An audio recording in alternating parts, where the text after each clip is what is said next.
Dear students, আজিৰ ভিডিঅ'ত আমি আলোচনা কৰিম আজি হৈ যোৱা মৰিগাঁও ডিষ্ট্ৰিক্টত 10ম শ্ৰেণীৰ ম্যাথমেটিক্সৰ কোৱেশ্চন পেপাৰখন চৰকাৰী বিদ্যালয়সমূহত এই কোৱেশ্চন পেপাৰটো আহিছে তোমালোক সকলোৱে চাবা কিমানটা এমসিকিউ শুদ্ধ হৈছে কাৰ কেনেকুৱা হৈছে এক্সাম সকলোৱে কমেন্ট কৰি জনাবা আৰু যদি চেনেলটো নতুন আহিছা তেতিয়ালৈকে চেনেলটো সাবস্ক্ৰাইব কৰিবা এতিয়া বলা ভিডিঅ'টো ষ্টাৰ্ট কৰো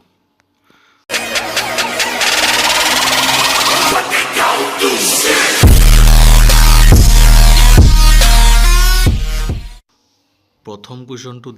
দিছে প্ৰথম কোৱেশ্চনৰ শুদ্ধ অপশনটো হ'ব অপশন ডি তাৰ পিছত দ্বিতীয় কোৱেশ্চনৰ 16 স্কয়াৰ আৰু 17 স্কয়াৰৰ মাজৰ কেইটা স্বাভাৱিক সংখ্যা আছে ইয়াৰ শুদ্ধ অপশনটো হ'ব অপশন বি 3 নম্বৰ কোৱেশ্চনৰ শুদ্ধ অপশনটো হ'ব অপশন সি 10 কারেক্ট অপশন Question number 3 শুদ্ধ অপশনটো হৈছে অপশন সি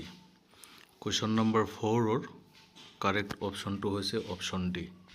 4 নম্বৰ প্ৰশ্নৰ শুদ্ধ উত্তৰটো হৈছে অপশন ডি 5 নম্বৰ কুৱেশ্যনৰ শুদ্ধ অপশনটো হৈছে অপশন এ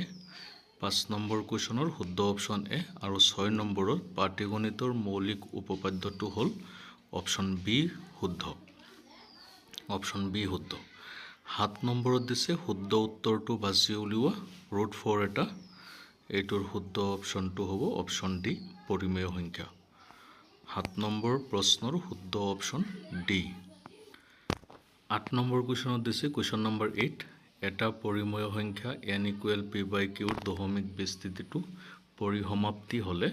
q ৰ মৌলিক উৎপাদীকৰণটো হ'ব ইয়াৰ অপশন বি শুদ্ধ 8 নম্বৰ কুৱেশ্যনৰ অপশন বি শুদ্ধ 9 নম্বৰ কুৱেশ্যনত তলৰ কোনটো পৰিমেয় সংখ্যাৰ দশমিক বিস্তৃতি পৰিসমাপ্ত এই প্ৰশ্নৰ উত্তৰটো তোমালোকে কোনে কি লিখিছা কমেন্ট কৰি জনাবা তোমালোকে কোনে কি লিখিছা এটা প্ৰশ্নৰ উত্তৰ দিবা তোমালোকে Question number 9 Question number 10 Question number 10 ৰ কাৰণে শুদ্ধ অপশনটো হৈছে অপশন বি 10 নম্বৰ প্ৰশ্নৰ শুদ্ধ অপশন বি -d/a 11 নম্বৰ প্ৰশ্ন x² + 7x + 10 বহুপদটোৰ শূন্য দুটা হ'ল অপশন সি শুদ্ধ 11 নম্বৰ প্ৰশ্নৰ শুদ্ধ অপশন সি -2 -5 12 নম্বৰ প্ৰশ্নৰ উত্তৰটো হ'ব অপশন ডি 12 নম্বৰৰ অপশন ডি শুদ্ধ 13 নম্বৰৰ অপশন ডি শুদ্ধ 12 আৰু 13 দুয়োটা প্ৰশ্নৰে শুদ্ধ অপশন হৈছে ডি 14 নম্বৰ প্ৰশ্ন দিছে এটা দ্বিঘাত বহুপদৰ শূন্য দুটাৰ সমষ্টি আৰু গুণফল ক্ৰমে 1/4 আৰু -1 হলে বহুপদটো হ'ব অপশন বি শুদ্ধ Question number 14 correct answer is option B Question number 15 15 ৰ কাৰণে শুদ্ধ অপশন হ'ব অপশন এ Question number 15 ৰ শুদ্ধ অপশন এ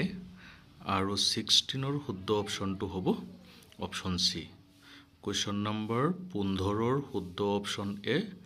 আৰু Question number 16 ৰ শুদ্ধ অপশন সি Question number 17 ৰ শুদ্ধ অপশনটো হ'ব Question number 17 ৰ শুদ্ধ অপশনটো হৈছে অপশন সি 17 নম্বৰ প্ৰশ্নৰ শুদ্ধ অপশন সি আৰু 18 নম্বৰ প্ৰশ্নৰ তলৰ কোনটো অযুগ্ম সংখ্যাৰ বৰ্গ ইয়াৰ শুদ্ধ অপশন হ'ব অপশন বি শুদ্ধ এনসাৰ 19 নম্বৰ প্ৰশ্নৰ শুদ্ধ অপশন হৈছে সি 19 ৰ শুদ্ধ অপশন সি যদি m n ৰ ঘনমূল হয় তেন্তে n ৰ মান হ'ব m³ অপশন সি শুদ্ধ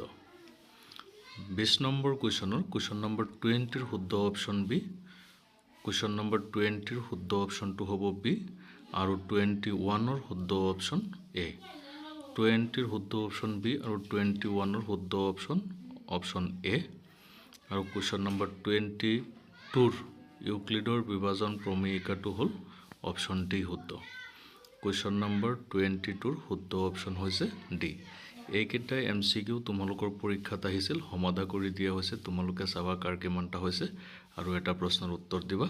তাৰ লগতে বেলেগ ডিষ্ট্ৰিক্টৰ যিসকল আছে তোমালোকে প্ৰশ্নটো চাবা গোটেই প্ৰশ্নখিনি লগত দি দিয়া হৈছে এইখিনি আগলৈ দৰকাৰ হ'ব পাৰে তোমালোকৰ গতিকে আজিৰ ভিডিঅ' ইমানখিনি সকলোৱে ভালকৈ চাবা আৰু কাৰ এক্সাম কেনেকুৱা হৈছে সকলোৱে কমেণ্ট কৰি জনাবা নেক্সট ভিডিঅ'ত আকৌ লগ পাম ধন্যবাদ